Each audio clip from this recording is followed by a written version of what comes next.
Hello and welcome. Today we're going to be outside and I'm going to teach you how to consume nature. Yes, beauty. See here, where the sun touches the water. If you touch that, you absorb all the powers of the sun. Grab a daisy. Eat the daisy. Don't eat the daisy. The daisy tastes very, very bad.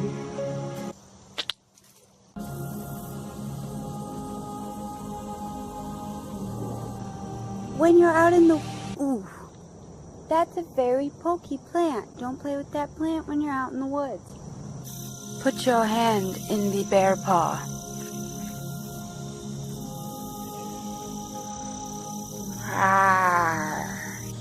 Seeing as we're in the woods, it's always good to get really close to trees, because trees are a big part of nature.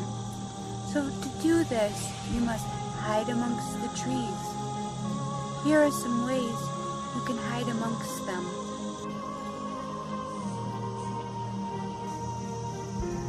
That's all for today. I hope the knowledge that I brought you will use and help bring yourself one step closer to connecting with the universe and becoming one with everything.